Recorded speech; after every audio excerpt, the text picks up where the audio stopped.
Hello everyone, this is my first video, so let me introduce myself. My name is Pooja and I have cleared RRB PO 2021. अभी RRB PO में 20 से 25 दिन बाकी हैं, तो 20 से 25 दिन में आपकी क्या अप्रोच होनी चाहिए प्रीलिम्स को लेके, वो मैं अभी आपको बताती हूँ। सबसे पहले हम बात करते हैं रीजनिंग की। रीजनिंग में 20 से 25 मार्क्स की पज़ल एंड सिटिंग अरेंजमेंट आती है।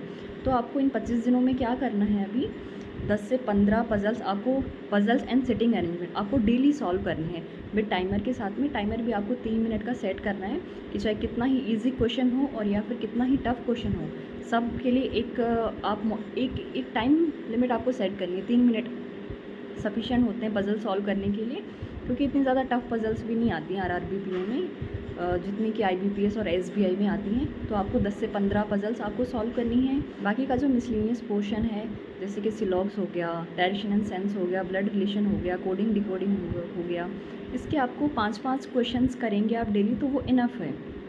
बट मैं आपको यही सजेस्ट करूँगी कि ज़्यादा से ज़्यादा फोकस अपना पज़ल्स पे रखिए, क्योंकि पज़ल्स 20 से 25 मार्क्स की पज़ल्स आती हैं।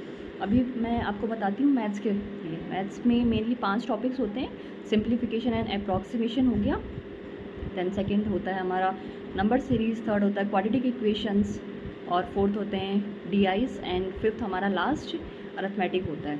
तो 3 टॉपिक्स ऐसे हैं जिनकी आपको इतनी अच्छे से प्रैक्टिस करनी है कि आपके मतलब आप देख लीजिए 1 मिनट में आपको कम से कम 2 से 3 क्वेश्चंस आपके सॉल्व हों। आपको इस तरह से प्रैक्टिस करनी है। प्रैक्टिस करने के लिए आपको क्या करना है, कोई भी PDF उठाइए, उसमें से सिंप्लीफिकेशन एंड अप्रॉक्सीमेशन आपको सॉल्व करने हैं 10-10, 15-15। वो आप पे डिपेंड करता है कि आपकी किस टॉपिक पे कमांड ज़्यादा है, उसको आप थोड़े कम मतलब कम क्वेश्चन उसके सॉल्व कर सकते हैं। और बाकी 4 टॉपिक जिस पे आपकी, जैसे क्वाड्रेटिक हो गए, क्वाड्रेटिक में इजी इक्वेशंस होती हैं वो हम सॉल्व कर लेते हैं, लेकिन जो रूट्स वाली होती हैं वो आप सॉल्व कर सकते हैं। तो आपको 10 क्वेश्चन सिंप्लीफिकेशन एंड अप्रॉक्सीमेशन के, 10 क्वेश्चन आपको क्वाड्रेटिक के सॉल्व करने हैं, और DIs आपको दिन में 5 से 6 DIs आपको सॉल्व करनी है, वो भी अलग अलग, जैसे लाइन ग्राफ हो गया, बार ग्राफ हो गया। और कैसलेट आप देख लीजिए, दिन में आप 2 से 3 कैसलेट सॉल्व करेंगे, क्योंकि कैसलेट सॉल्व करने में ज़्यादा टाइम नहीं लगता है।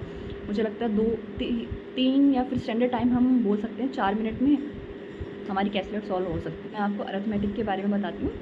अरिथमेटिक में अभी लास्ट 20 से 25 दिनों में मैं आपको नहीं बोलूँगी कि जो टॉपिक्स आपको नहीं आते हैं वो आप क्लियर करिए। बाकी आप ऐसा कर सकते हैं अरिथमेटिक के लिए कि जो टॉपिक्स आपको आते हैं आप उसकी अच्छे से प्रैक्टिस करिए। कि जैसे प्रॉफिट एंड लॉस वाला टॉपिक आपको बहुत अच्छे से आता है, और एजेस वाले जो क्वेश्चंस होते हैं वो हम इजीली कर सकते हैं, और SI and CI वाले क्वेश्चंस हैं ये, और एंड बोट एंड स्ट्रीम, ये कुछ टॉपिक्स हैं जो मतलब हर स्टूडेंट को आते ही हैं। तो आपको क्या करना है, इनके आप क्वेश्चंस सॉल्व कर सकते हैं।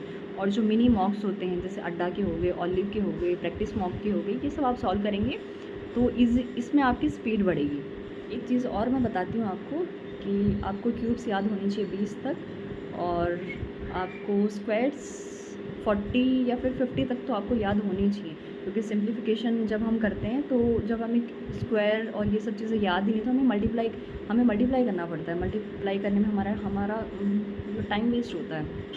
तो मैं तो आपको ये सजेस्ट करूँगी कि आप क्यूब इजीली लर्न कर सकते हैं 20 तक, और जो स्क्वायर्स है वो 50 तक याद किए जा सकते हैं। बाकी कैलकुलेशन फास्ट करने के लिए मैं आपको एक चीज़ और सजेस्ट करूँगी कि आप प्ले स्टोर से आप मैथ्स का कोई गेम डाउनलोड कर सकते हैं। जब भी आप बोर हो रहे हो, या फिर जब भी आपको पढ़ के ऐसा लग रहा है कि नहीं अभी तो थोड़ा रेस्ट लेना चाहिए, तो उस टाइम पे आप उस गेम को ज़रूर खेल के देखना। उसमें बस यही होता है, एडिशन होता है, मल्टीप्लिकेशन हो गया, और माइनस और डिवीजन, ये सब चीज़ें होती हैं, छोटी छोटी चीज़ें, जैसे 7 × 8 कितना होता है। इसको ना हम इतनी बार मतलब देख चुके होते हैं ना कि स्क्रीन पे देखते ही हमें मतलब विदिन सेकेंड्स हमें क्लिक हो जाता है।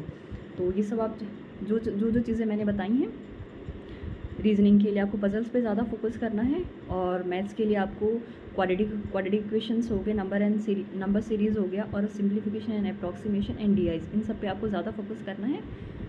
आई होप ये वीडियो आपको पसंद आएगी। Thank you so much for watching. Bye bye.